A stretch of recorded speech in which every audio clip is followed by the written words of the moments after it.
Hello everyone, how are you doing? I hope everything is going well with you. This Sharif speaking. السلام عليكم ورحمة الله وبركاته حبايب قلبي طلاب تانية ثانوي، عاملين ايه؟ يا رب تكونوا بخير وفي أحسن حال دايما. معاكم مستر شريف English teacher، والنهارده بإذن الله هناخد مع بعض الجرامر الخاص بيونت 8 اللي هو تاني يونت معانا في الترم التاني في فيديو واحد بالكامل، وإن شاء الله يبقى فيديو سهل ومبسط عليكم. بدون تطويل يلا نصلي على رسول الله وعلى بركة الله نبدأ.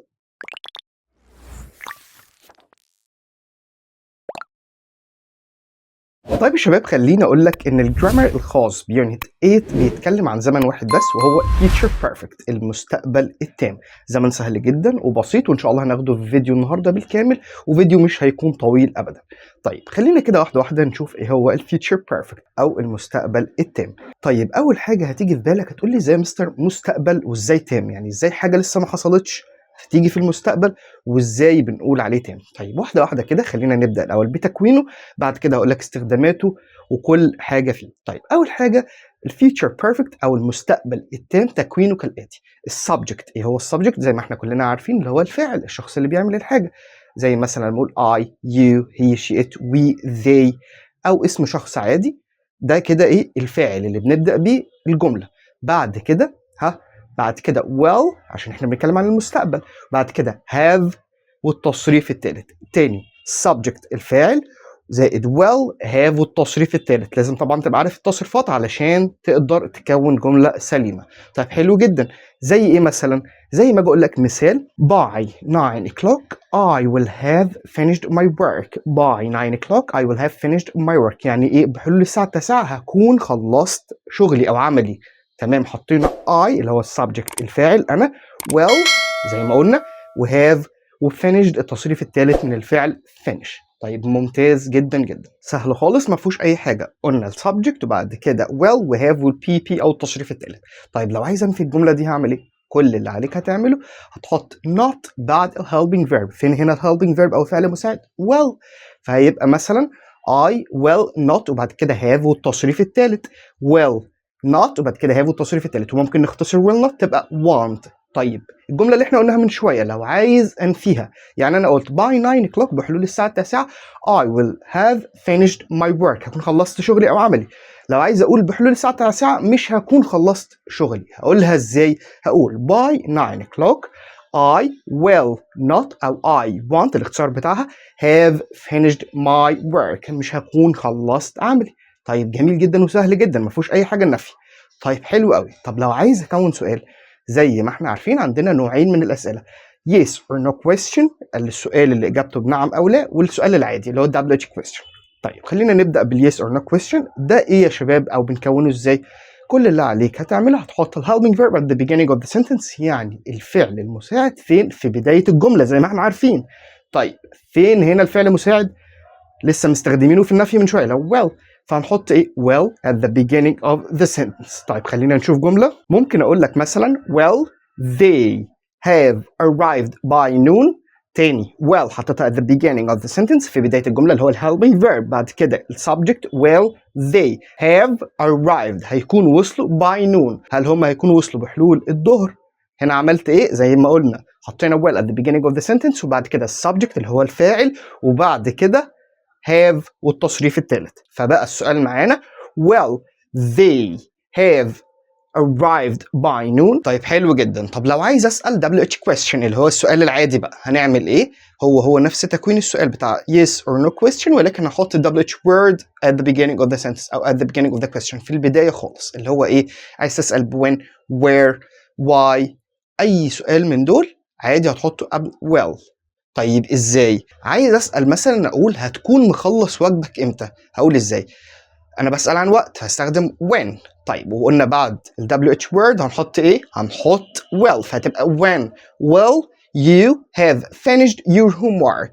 when will you have finished your homework، يعني هتكون مخلص واجبك امتى. هو نفس تكوين السؤال بتاع yes or no question، ولكن حطينا ال WH word فبقى when will you have finished your homework. طيب ممتاز جدا لحد كده. يبقى كده اتعلمنا تكوينه، النفي، السؤال ب yes or no question، وال WH question. طيب فاضل معانا حاجة أخيرة وهي الباسيف. ايه هو الباسيف؟ يعني المبني للمجهول. طيب اللي مش فاكر معايا المبني للمجهول اللي هو ايه؟ بدل ما ببدا الجمله بالسبجكت او الفعل ببدا الجمله بالاوبجكت اللي هو المفعول. طب ليه بنعمل كده يا مستر؟ علشان بنركز على الفعل، فبنبدا الجمله بالايه؟ بالمفعول اوبجكت. طيب هنا تكوين الباسيف او المبني للمجهول ازاي؟ طيب ببدا الجمله زي ما قلت بالاوبجكت او المفعول، وبعد كده well have been والتصريف الثالث. well have been والتصريف الثالث. طيب ازاي؟ نشوف مثال كده. لو قلنا الجمله دي في المبني للمعلوم عادي وجينا نحولها مع بعض للمبني للمجهول، شوف هنعمل ايه. مثلا لو قلت I will have completed the project by next month. I will have completed the project by next month، يعني انا هكون مخلص المشروع بحلول الشهر القادم. طيب دي ايه؟ دي مبني للمعلوم عادي. طيب عايز اقلبها بقى المبني للمجهول، فين هنا الاوبجكت او المفعول؟ الايه؟ البروجكت. فهقول ايه؟ the project او المشروع قلنا بعد كده will have been will have in ايه؟ والتصريف الثالث will have been completed، هيكون انتهى او تم انجازه by next month. يبقى عملنا ايه؟ حطينا الاوبجكت اللي هو the project will have been completed by next month. تمام، نفس القاعدة اللي مشينا عليها، الأوبجكت will have been والتصريف الثالث. فبقى الجملة معانا the project will have been completed by next month. طيب جميل جدا جدا لحد كده. خلينا بقى ندخل على استخدام ال future perfect ونشوف بنستخدمه في ايه. طيب لينا استخدامين أساسيين معانا. أول استخدام وهو استخدام المستقبل التام مع حدث هيكون تم أو انتهى في المستقبل قبل او بحلول وقت معين. يعني ايه الكلام ده؟ يعني لما اقول لك بالعربي كده بحلول مثلا سنه 2026 هي هتكون اتخرجت من الجامعه. انا هنا ذكرت وقت معين اللي هو سنه 2026. بحلول او بوصول الوقت ده اللي هيحصل هي هتكون اتخرجت، حدث هيكون اكتمل في المستقبل اللي هو ايه الحدث؟ اللي هو تخرجها. طيب خلينا نشوف كده. يعني لما اقول مثلا نفس المثال اللي قلنا بالعربي by 2026 يعني بحلول 2026 she will have graduated from university، هي هتكون اتخرجت من الجامعة. حطينا التكوين بتاعنا زي ما خدناه she will have graduated اللي هي ايه؟ تخرج او يتخرج من الجامعة. وخد بالك لما نقول by وبعديها السنة او المده دي معناها بحلول الوقت ده. فما قلت by 2026 يعني بحلول 2026 she will have graduated from university، هي هتكون اتخرجت من الجامعه. ممكن نقول مثال تاني برضو زي ما اقول لك by the end of the year يعني بحلول نهايه العام. ايه اللي هيحصل؟ they will have built a new school، بحلول نهايه العام هم هيكونوا بنوا مدرسه جديده. قلنا they will have built التركيبه بتاعتنا او التكوين بتاعنا will have وbuilt التصريف الثالث من الفعل يبني اللي هو build، وبعد كده a new school بقى الجملة عادي. يعني بحلول نهاية العام أو بوصول نهاية العام إيه اللي هيحصل؟ هيكونوا بنوا مدرسة جديدة، حدث هيتم قبل وقت معين في المستقبل هيكون تم. طيب حلو جدا، ده أول استخدام معانا.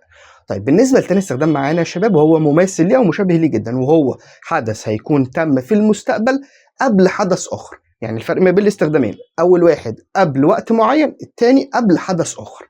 طيب وبما اني هنا بقول لك ان حدث هيتم في المستقبل او هيكون اكتمل في المستقبل قبل حدث اخر، فاذا هيكون عندنا ايه؟ حدثين.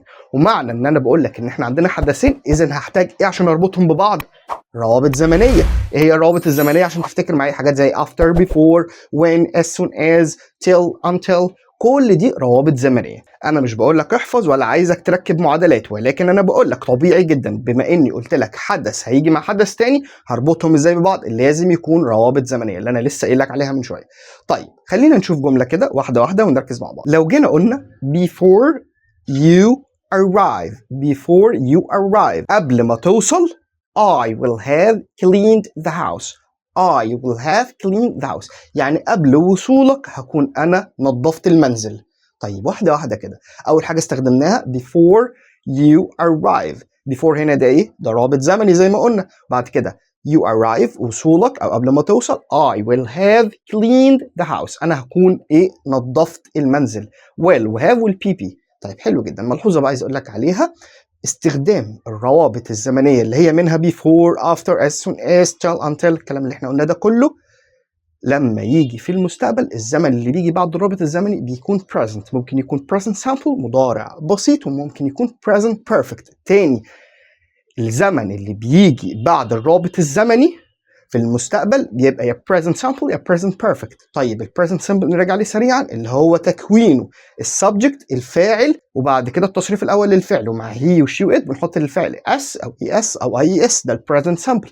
طيب ال present perfect طبعا عارفين السبجكت have او has زائد ال PP، have مع I و you we و they و has مع he و she و it وبيجي بعديهم التصريف الثالث، ده ال present perfect واللي قبليه present simple. يعني كده عرفنا بعد الرابط في المستقبل بنستخدم زمن المضارع، ممكن مضارع بسيط وممكن مضارع تام. طيب ممتاز جدا جدا. حتى لو تاخدوا بالكم قلنا الجملة before you arrive قبل وصولك، you arrive ده ايه؟ ده زمن present simple، جه بعد ايه؟ بعد الرابط اللي هو before، فده نفس اللي شرحناه من شوية. طيب جميل جدا. وممكن برضو تجيلك حاجة زي ما قلنا من شوية باي وبعديها فترة زمنية، باي لما يجي بعديها فترة زمنية دي معناها بحلول الوقت ده، يعني بقول لك مثلا باي next year يعني بحلول السنة الجاية، أو by 2026 بحلول سنة 2026، ده هنا إيه؟ by وبعديها فترة زمنية. وباقي الرابط زي ما قلنا زي before after when once as soon as till until. طيب حلو جدا لحد كده. احنا لو وصلنا للنقطة دي يبقى احنا خلصنا ال future perfect بالكامل، ولكن في ملحوظة صغيرة عايز أقول لك عليها. طيب في بعض الأفعال لما بنستخدمها بتدل على المستقبل، من ضمن الأفعال دي expect hope need wish predict. طيب الأفعال دي لو جت وبعديها to و have وال PP هي future perfect أو مستقبل تام. إيه هي الأفعال؟ when expect hope need wish predict. طب دي بنستخدمها في future perfect إزاي؟ للفعل بيجي بعديه to have والتصريف الثالث، يبقى قلنا فعل من الأفعال دي وبعد كده to و have والتصريف الثالث. طيب إزاي؟ زي ما أقول لك مثلا she expects to have finished her homework by 9، يعني من المتوقع ان هي تخلص واجبها بحلول الساعة 9. عملنا ايه؟ حطينا فعل من الافعال اللي قلنا عليها اللي هو expect. She expects to have finished her homework by 9، يعني هي تتوقع ان هي تكون خلصت واجبها بحلول الساعة 9. طيب دي كده صيغة المبني للمعلوم. عايزين نعرف بقى صيغة المبني للمجهول في الحالة دي بنعمل ايه؟ نفس الافعال اللي قلنا عليها هنحط am او is او are على حسب ايه؟ على حسب الاوبجكت او المفعول اللي بنتكلم عليه. احنا قلنا بنبدا الجمله بالمفعول في المبني للمجهول، وعلى حسب am او is او are مفرد او جمع. وبعد كده expected مثلا اللي هو حطينا التصريف الثاني، بعد كده to و have been والتصريف الثالث، to و have been والتصريف الثالث. طب يا مستر انا مش فاهم، ممكن مثال؟ حاضر. احنا قلنا من شويه هي بتتوقع ان هي تكون خلصت الواجب بتاعها بحلول الساعه 9، عايز بقى اخلي دي passive، عايز اقول الواجب بتاعها من المتوقع ان هو يكون انتهى بحلول الساعه 9. احنا قلنا اول حاجه هنبدا بايه؟ بالاوبجكت. فين هنا الاوبجكت؟ الهوم ورك، يبقى نقول her homework الواجب بتاعها ده مفرد ولا جمع؟ مفرد، فهنحط is expected to، بعد كده have been وبعد كده تصريف الثالث have been finished by 9. بسيطة جدا. واحدة واحدة تاني. قلنا هنبدأ بالمفعول اللي هو مثلا ايه؟ homework او her homework ايه؟ واجبها، وبعد كده هنقول am with are ده ايه؟ مفرد، فيبقى is expected to have been والتصريف الثالث have been finished by 9. يبقى هتكون الجملة the homework is، عشان ايه؟ عشان ده مفرد عشان كده حطينا is expected to have been finished by 9. يبقى كده خدنا صيغة المبني للمعلوم والمبني للمجهول. ممتاز جدا يا شباب. يبقى كده احنا خلصنا كل حاجة تتعلق بالفيوتشر بيرفكت اللي هو المستقبل التام. فاضل بس اكتب لكم شوية اسئلة كده، كام سؤال عشان اشوف فهمت ولا لا، وهنتظر منكم تكتبوا لي الاجابات بتاعتهم في التعليقات وانا هرد عليكم بنفسي. وانتظروني ان شاء الله في فيديوهات جاية كتير هنحل وهنراجع مع بعض. طيب كده يبقى خلصنا الفيديو بتاعنا. اتمنى يكون مبسط وسهل بالنسبه لكم، واتمنى ان انتوا تعملوا اشتراك للقناه وتفعلوا زر الجرس، وما تنساش تشير الفيديو مع اصحابك علشان الكل يستفيد. شكرا جدا لمشاهدتكم، والسلام عليكم ورحمه الله وبركاته.